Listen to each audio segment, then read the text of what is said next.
Hi, everybody. My name is Bridget Swain, and I am doing my final project on child abuse prevention education. And I apologize, the allergies are getting the best of me, so my voice is kind of terrible today. So please bear with me. But for my topic that I chose, the problem I chose actually is the need of child abuse prevention education in our school systems. As an educator myself, I have seen firsthand what the school can provide for these children that need that safety net and that need that adult to speak for them and give them a voice. I myself have seen the signs of child abuse in my classroom, and I've had to go through the reporting process. And I know it is very scary, and it took a lot to go through it, and I've had to go through it a couple of times. And throughout this semester, I've learned so much that has given me the confidence that I feel needs to be instilled in our education system to provide the preventative measures that we need for these children. So I provided a couple pictures here to show you different children that I've had the amazing opportunity to work with. And through that is what has given me the fuel to the fire, I guess you can say, of my passion for education and what I think we could do as a school system to provide these education tools that we need for these children to feel safe. So when starting my research, the first question I had was, is child abuse seen in the classroom? And as an educator, I know the answer is yes. However, do our education system staff members, all of them, do they know what to do when they see this? Or do they even know what they're looking for that matter? And so I found an article that was done by Balance Nye in 2017. And this study looked at the educator's perception of reporting child abuse in the school system. There was a survey that was given in Ohio to over 480 teachers, and they were given different abuse scenarios that would take place in the classroom setting and what they would do then with that. And I honestly was appalled to see the results that only a third of those cases were or would have been reported. And I asked myself, why? Why is that? And from after interviewing the teachers after the survey was given, most of them reported just not honestly even knowing what to look for or knowing what to do next, what the next step was. And they didn't feel that they had the proper education to make that next step. And that's what just proves to my point that this is a problem that needs a solution. And so continuing my research, my next question was, do our students know? Do these children know what abuse is? Do they know what's right versus wrong? Are they given the education from their parents or in their homes? And sadly, the answer is no, not always. And I found a research article done in 1995 by Tully that looked at the knowledge of abuse from children. And it gave a questionnaire for children ages 6 to 12 in the elementary schools. And it covered a bunch of different topics that you would see in a preventive program given to children in the school setting for child abuse. And it covered the topics of no secrets and safe situations, understanding who should be seeing our private parts and appropriate touch versus inappropriate touch. And the results showed that most of these children did not understand what inappropriate touch versus appropriate touch was, nor did they understand what adults should be seeing their private parts and which ones shouldn't. And that just made me so sad to know that this is information that these children should be receiving. And if they're not receiving it in their home, then they need to be given it in school and get the proper education. That is what we're supposed to be there for as educators. And if educators aren't educated, then how are we supposed to do our jobs? And so a part of solving that problem, the solution, I want it to be by providing preventative training and education for the school system to provide developmentally appropriate information for children, educating the adults, both the parents that are at home, the grandparents that are at home, even the siblings, and training our staff and the schools to know what signs to look for and then to know what to do and know the reporting process and what's involved. There are different non-for-profit organizations that are out there that are providing and trying to do this mission. They're too far and too little. We need more. We need them. I personally would love to see it required by law to be in every school system. But this is one that I came across that's done in Florida, and I loved their mission, and I loved what they were trying to provide for these students. And they were not only trying to educate the kids, but they were educating everyone involved to make it a team effort. And so I just wanted you to see this. It's a real short video that's worth watching. I am so very thankful that all of you know how to make such safe and smart choices. One of the most important things that the Lawrence Kids Foundation does is our Safer Smarter Schools curriculum and getting into classrooms and educating children. It's important to note that 1 in 3 girls and 1 in 5 boys may become the victim of child sexual abuse before they graduate the K-12 system. And so it's really important that we get in early and educate them in terms of prevention, because we also know that 95% of sexual abuse is preventable with education and awareness. This walk is all about the next generation, and it's all about protecting the next generation, which is why we have a VPK, a kindergarten, a first, second, third, fourth, fifth, sixth, seventh, eighth, ninth, 10th, 11th, 12th grade set of curriculums, is so that you get them at that young age and you teach them the right messaging. You teach them about that safety triangle. You teach them about it always being okay to tell. So if you start them young enough, they'll be safer. They'll be safer, they'll be safer, they'll be safer, and we will begin to turn the corner on the horrific statistics that we know exist out there. We're so incredibly lucky at the foundation to have such wonderful partners in the state of Florida and throughout the country teaching safer, smarter kids and safer, smarter schools so that children know how to use their voices to stay safe.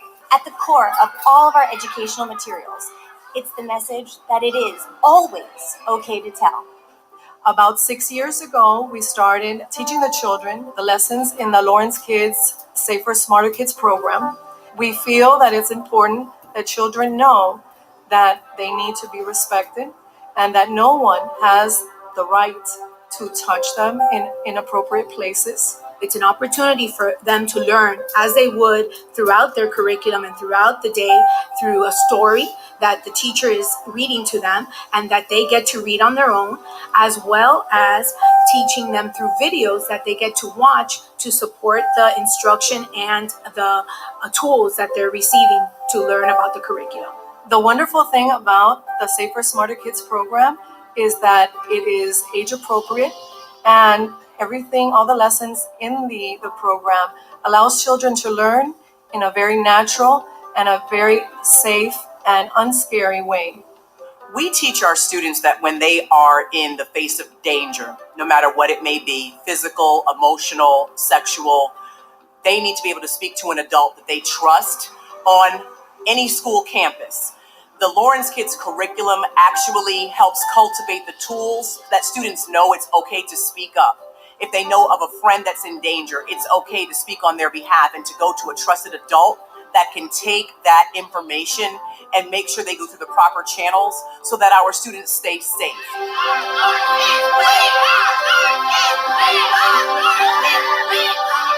We may not be able to prevent every incident from occurring. However, we also know that we can prevent long-term sustained abuse in children's lives with the Safer Smarter Schools curriculum. I know had I had Safer Smarter Kids when I was a kid, my abuse would not have gone on for as long as it did, because I would have known how to access help, how to keep on telling until I was heard and helped, and how to advocate for myself and use my voice to stay safe.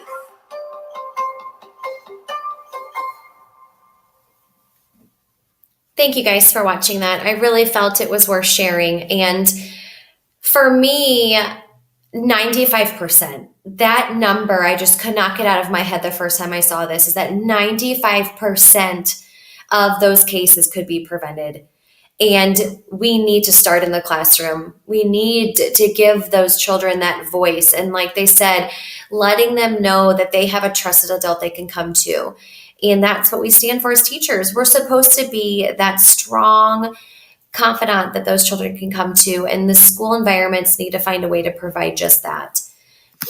And so throughout my solution research, I wanted to look at the different school-based preventative abuse programs that are out there and question, okay, are they working? Is it worth doing?